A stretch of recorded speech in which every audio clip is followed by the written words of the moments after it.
जय श्री कृष्णा दोस्तों। भगवत गीता एकमात्र ऐसा ग्रंथ है जो मनुष्य को जीने का सही तरीका बताती है। गीता जीवन में धर्म, कर्म और प्रेम का पाठ पढ़ाती है। श्रीमद् भगवत गीता का ज्ञान मानव जीवन और जीवन के बाद के जीवन दोनों के लिए उपयोगी माना गया है। गीता संपूर्ण जीवन दर्शन है और इसका अनुसरण करने वाला व्यक्ति सर्वश्रेष्ठ होता है। भगवत गीता पूरी पढ़ पाना थोड़ा मुश्किल है, इसलिए आज के इस बेहद ही खास वीडियो में हम श्रीमद् भगवत गीता का संपूर्ण सार लेकर आए हैं, जिन्हें जानकर आप श्रीमद् भगवत गीता का सही मतलब समझ पाएंगे। इसलिए इन विचारों को आप हर रोज रात में सोने से पहले अवश्य सुने या दिन में जब भी आपको समय मिले तो भगवान श्री कृष्ण के मुख से निकली इन अनमोल बातों को सुनकर इस कलयुग में अपना कल्याण करें। तो चलिए जानते हैं भगवान श्री कृष्ण की अनमोल बातों को। भगवान श्री कृष्ण कहते हैं, यह संसार मेरी ही माया है, यह संसार मुझसे ही उत्पन्न हुआ है, मैं ही इसका पालन पोषण करता हूँ। गीता में भगवान श्री कृष्ण महाराज ने संदेश दिया है कि अवश्य मैं भोगत व्यामम कर्म कृतम शुभाशुभम, अर्थात व्यक्ति को अपने किए हुए शुभ और अशुभ सभी कर्मों का फल अवश्य ही भोगना होता है। नीति शास्त्रों ने मनुष्य के कर्म की तुलना किसान के साथ की है। वे कहते हैं कि जिस प्रकार एक किसान अपने खेत में जिस फसल का बीज बोता है, वह बीज फसल के रूप में किसान काटता है। इस सिद्धांत के विरुद्ध न कभी आज तक हुआ है और न कभी आगे होगा। इसलिए कहावत प्रसिद्ध है कि बोए पेड़ बबूल के तो आम कहां से होए। यही व्यवस्था परमात्मा द्वारा बनाई गई सृष्टि में मनुष्य के ऊपर लागू होती है।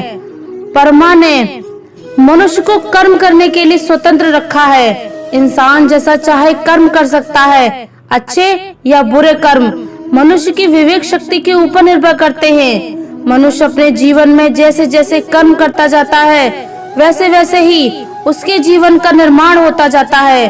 परंतु परमात्मा ने मनुष्य को केवल कर्म करने के लिए स्वतंत्रता दी है। कर्म फल व्यवस्था परमात्मा के अधीन है। जैसे कर्म किए हैं वैसा ही फल मिलेगा, ये निश्चित है, क्योंकि परमात्मा न्यायकारी है। परमात्मा मनुष्य द्वारा किए जाने वाले प्रत्येक कर्मों को जानने वाला है। परमात्मा के आगे किसी की सिफारिश नहीं चलती।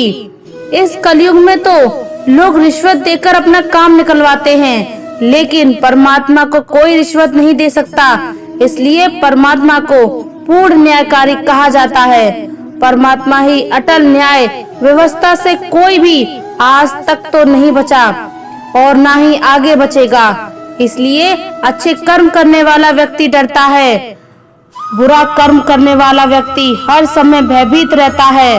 उसके मन में सदैव ये शंका रहती है कि कभी मेरे बुरे कर्म सामने आ गए। बुरे कर्मों के सामने आते ही उसे उन कर्मों का फल मिलना शुरू हो जाता है। ईश्वर द्वारा सभी प्राणियों को कर्म करने की स्वतंत्रता मिली है। कोई भी प्राणी कभी भी इच्छा अनुसार कैसा भी कर्म कर सकता है। इन कर्मों की आजादी के कारण ही जीवन में नयापन बना रहता है। यदि कर्म करने की आजादी ना हो तो जीवन में जीवन जैसा कुछ भी नहीं रहेगा। इसी आजादी के कारण व्यक्ति पाप, पुण्य या मुक्ति में गति कर सकता है। कर्मों की इस आजादी के कारण सबको अपना अपना फल मिलता रहता है और उसको भोगता रहता है। इसी कारण जगत में इतनी अलग अलग सोच के लोग हैं। इसलिए भगवान गीता में कहते हैं, सभी प्राणी कर्म करने में स्वतंत्र है। व्यक्ति कई प्रकार के कर्म करता है, जिनमें अधिकतर कर्म भानने वाले होते हैं। भानने का मतलब है अपना फल देकर व्यक्ति को जगत में फंसाए रखने वाले होते हैं, क्योंकि यह कर्म आसक्त और अहंकार में किए जाते हैं। वही कुछ दूसरे प्रकार के कर्म होते हैं, जिनमें हम कर्म तो करते हैं लेकिन उनका फल हमारे चित्त में इकट्ठा नहीं होता। ऐसे कर्मों को करने की तकनीक भगवान बताते हैं कि कर्म ऐसे किया करो कि उसके फल में आसक्ति ना हो। इसके लिए भगवान कहते हैं कि तू इन कर्मों को मुझे अर्पण कर दे। यह एक ऐसी प्रक्रिया है जिसमें व्यक्ति के अंदर कर्म करने का अहंकार नहीं रहता और उस कर्म के फल की इच्छा भी नहीं रहती। इस प्रकार ये कर्म शुद्ध कर्म कहे जाते हैं जो व्यक्ति को भानते नहीं बल्कि मुक्ति में सहायक होते हैं।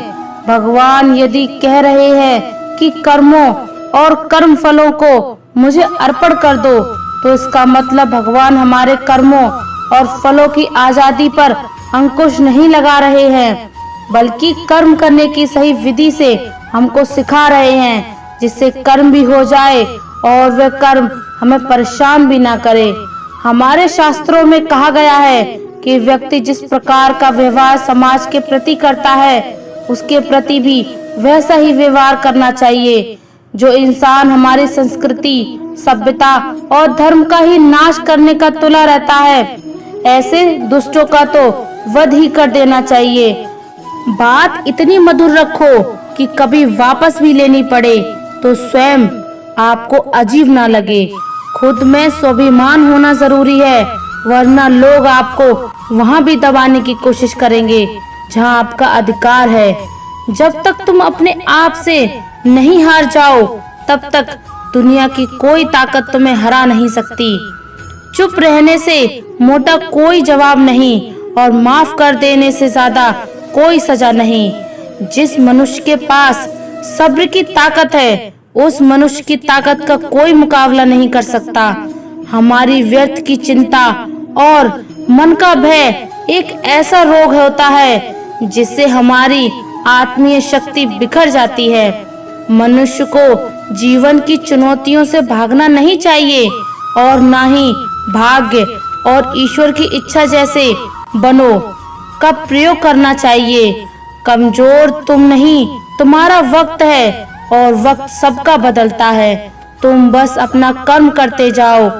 जिसने कभी संकट नहीं देखा, उसे अपनी ताकत का कभी एहसास नहीं होगा। जो मनुष्य दूसरों की तकलीफों को समझते हैं, जिनमें दया है, जो दिल के अच्छे हैं, उन्हें दोबारा जन्म नहीं मिलता है। किसी को कुछ देकर घमंड मत किया करो।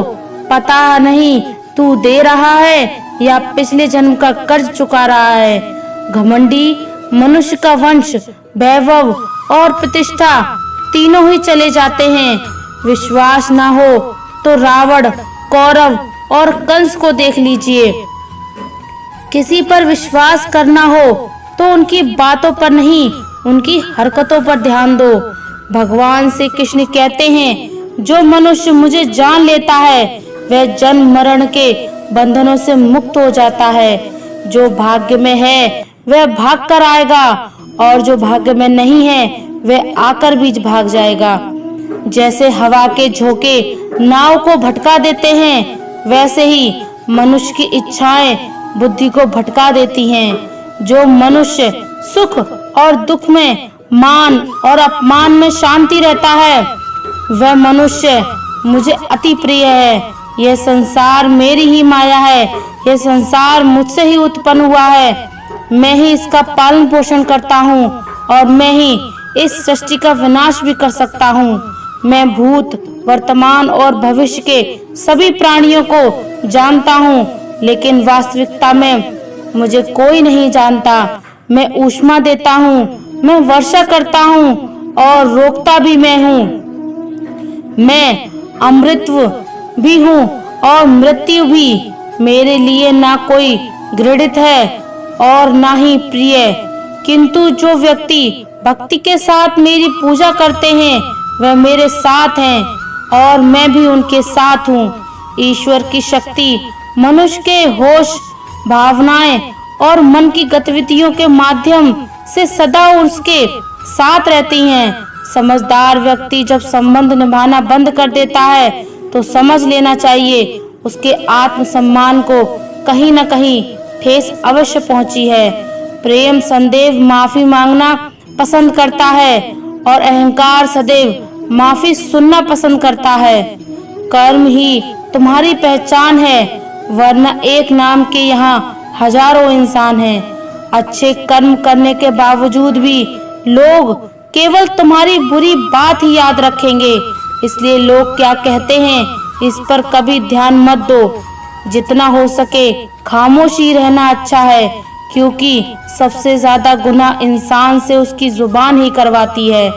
किसी को धोखा देना एक कर्ज है जो आपको किसी और के साथ हाथों एक दिन जरूर मिलेगा। एक अच्छी नजर वही है जो सिर्फ अपनी कमियों और दूसरों के गुणों को तलाशती है। कभी उस व्यक्ति पर भरोसा मत करो जो वक्त के साथ अपना स्वभाव बदल लेता है। सबको अपना जीवन बदलने के लिए समय मिलता है, परंतु समय बदलने के लिए दोबारा जीवन नहीं मिलता। जो होने वाला है वह होकर रहता है और जो नहीं होने वाला वह कभी नहीं होता। ऐसा निश्चय जिनकी बुद्धि में होता है उन्हें चिंता कभी नहीं सताती। अच्छी नीयत से किया गया काम कभी व्यर्थ नहीं जाता और उसका फल आपको जरूर मिलता है। जीवन में सबसे मोटी गलती वही होती है जिस गलती से हम कुछ सीख नहीं पाते। तुम आज जो भी कर्म कर रहे हो उसका फल तुम्हें कल प्राप्त होगा, और आज जो तुम्हारे पास है वह तुम्हारे द्वारा किए गए पिछले जन्मों का कर्म की फल है। जो मनुष्य श्रद्धा भाव से मेरी भक्ति करता है, मैं उसे वह हर चीज देता हूँ जो उसके पास नहीं है, और जो उसके पास है मैं उसकी रक्षा भी करता हूँ। भगवान श्री कृष्ण कहते हैं, सभी तरह के धर्मों का परित्याग करके तुम मेरी शरण में आ जाओ, मैं तुम्हें समस्त पापों से मुक्त कर दूंगा। कोई भी कारण हो, कोई भी बात हो, गुस्सा मत करो, जोर से मत बोलो, मन शांत रखो, विचार करो और फिर निर्णय लो। असली महान आदमी वह होता है जिससे मिलने के बाद कोई खुद को छोटा महसूस ना करे। इंसान की पहचान करनी हो तो सूरज से नहीं चरित्र से कीजिए, क्योंकि सोना अक्सर लोहे की तिजोरी में ही रखा जाता है। केवल उस इंसान को आप की आलोचना करने का अधिकार है जो आलोचना के साथ सहायता करने की भी भावना रखता है। वक्त बड़ा अजीब होता है, उसके साथ चलो तो किस्मत बदल देता है और साथ ना चलो तो किस्मत जिंदगी ही बदल देती है। रोने से इंसान कमजोर बनता है, यह गलत है, बल्कि रो रो कर टूटा हुआ इंसान ही बहुत मजबूत बनता है। जो हमारे पास है उसी में खुश रहना सीखिए, क्योंकि हमारी जैसी जिंदगी जीना भी बहुत से लोगों का सपना होता है। भले ही आखिरी चोट से टूटता है, लेकिन पहली चोट कभी बेकार नहीं जाती। उस इंसान पर कभी भरोसा मत करो जिसकी फितरत दुख पहचानना या धोखा देना हो। यदि आप चाहते हैं कि सभी आपसे प्यार करें, तो प्रेम की शुरुआत पहले आपको करनी है, क्योंकि प्रकृति का नियम है, जो बोया है वही निकल के आएगा। कई बार चीजों को रोके रखना आपको बहुत नुकसान पहुंचा सकता है, इसलिए जो जा रहा है उसे जाने दो। आंसुओं का कोई वजन नहीं होता, लेकिन निकल जाने पर मन हल्का हो जाता है। इंसान कुछ गलत करके सबकी नजरों में धूल झोंक सकता है, लेकिन भगवान सबका हिसाब रखते हैं। अपनी ईमानदारी और सामने वाले की गलतियों को कभी न समझ आए, एक दिन सच्चाई समय के साथ अपने आप समझा देगी। ईश्वर का बनाया हुआ एक पौधा जिसके नीचे एक अमीर व्यक्ति बैठ सकता है और एक गरीब व्यक्ति भी बैठ सकता है। दोनों में एक जैसी हवा और एक जैसी छांव मिलती है, कोई अंतर नहीं होता। इसका मतलब ईश्वर इस दुनिया के सभी मन मनुष्य को एक जैसा देता है, एक जैसा देखते हैं। उस इंसान को कभी नजरअंदाज मत करना जो आपसे प्रेम करता है, आपकी देखभाल करता है, आपको याद करता है, क्योंकि एक दिन जब आपकी आंखें खुलेंगी तब आपको ये एहसास होगा आपके तारे गिनते गिनते चांद को खो दिया। धैर्य रखिए, सही समय आने पर आपके पास वह सब कुछ होगा जिसके लिए आपने मेहनत की है। कई बार ईश्वर आपको इसलिए साधन संपन्न बनाता है क्योंकि वह स्वयं घर घर जाके आपके आसपास के सभी जरूरतमंदों की मदद नहीं कर सकता। अतः आपके पास जो है उसे बांटना सीखें। ध्यान का अर्थ है भीतर से मुस्कुराना और सेवा का अर्थ है इस मुस्कुराहट को औरों तक पहुंचाना। जब कल का दिन देखा ही नहीं तो आज का दिन क्यों खोएं। जिस घड़ी में हम हंस सकते हैं उस घड़ी में कल के लिए हम रोएं क्यों। भाग्यशाली वे नहीं होते जिन्हें सब अच्छा मिलता है, बल्कि भाग्यशाली तो वो होते हैं जिन्हें जो भी मिलता है उसे वे अच्छा बना लेते हैं। शांति चाहे जो तो दूसरों के काम पर हो और दूसरों की कमियों पर ध्यान देना बंद कर दें। सिर्फ अपने जीवन पर और अच्छी बातों पर ध्यान दीजिए। तुम पानी जैसा बनो जो अपना रास्ता खुद बनाता है, पत्थर जैसा ना बनो जो दूसरों का भी रास्ता रोक देता है। जिस तरह मामूली सी औषधि भयंकर रोगों को शांत कर देती है, उसी तरह ईश्वर की याद बहुत से कष्टों और दुखों का नाश कर देती है। आप खुश हों, अच्छी बात है, आपकी वजह से कोई और खुश है, यह सबसे अच्छी बात है। भगवान श्री कृष्ण कहते हैं, अगर कोई तुम्हें दुखी करे तो बुरा मत मानना, क्योंकि लोग उसी पौधे पर पत्थर मारते हैं जिस पर सबसे ज्यादा मीठे फल होते हैं। जरा सोचिए, जब इंसान बिना चाबी के कोई ताला नहीं बनाता, फिर वह तो भगवान है, वे ऐसी कोई समस्या का निर्माण क्यों करेंगे जिसका कोई समाधान ना हो। यह रूप, यह धन, यह दौलत, यह छल, यह पट, यह सब यहीं धरा रह जाएगा। तुम्हारे साथ सिर्फ तुम्हारा अच्छा कर्म ही जाएगा। सरल स्वभाव वाले व्यक्ति को कमजोर समझने की भूल कभी मत करना, क्योंकि सरलता संस्कार और उसका कमजोर नहीं, वक्त से भी ज्यादा भावनाएं महंगी होती हैं। इसलिए जो उसे समझ सके उसी पर उसे खर्च करो। सच्ची बात बोलने वाला और सही राह पर चलने वाला इंसान हमेशा दुनिया को कड़वा लगता है। ना ही किसी चीज का गुरूर करो, हर किसी से मिलकर रहो, चाहे वे आपके परिवार वाले हों या चाहे वे आपके मित्र हों। चोट का असर लगने में नहीं, अनुभव करने पर होता है। आत्मा पर लगी चोट शरीर पर लगी चोट से कई गुना ज्यादा गहरी होती है और दर्दनाक भी। जो दान कर्तव्य समझकर बिना किसी शर्त के किसी जरूरतमंद को दिया जाए, वही सच्चा दान है। निंदा से घबराकर अपना लक्ष्य कभी ना भूलें, क्योंकि लक्ष्य मिलते ही निंदा करने वालों की राय बदल जाती है। अगर आप किसी को एक बार माफ करते हैं तो आप समझदार हो। अगर आप उस व्यक्ति को दूसरी बार भी माफ करते हो तो आप बहुत ही नरम दिल हो, क्योंकि लेकिन आप उस व्यक्ति को तीसरी बार भी माफ करते हो तो आप दुनिया के सबसे महान मूर्ख हो। जीवन की सबसे महंगी चीज है आपका वर्तमान, जो एक बार चला जाए तो फिर दुनिया की पूरी संपत्ति देकर भी नहीं आता। प्रिय दोस्तों, आशा करते हैं आपको हमारा ये वीडियो पसंद आया होगा, और अगर आप हमारे चैनल पर नए हैं तो चैनल को सब्सक्राइब कर लीजिए और कमेंट में जय श्री राधे कृष्णा जरूर लिख दीजिए। धन्यवाद। जय श्री राधे कृष्णा।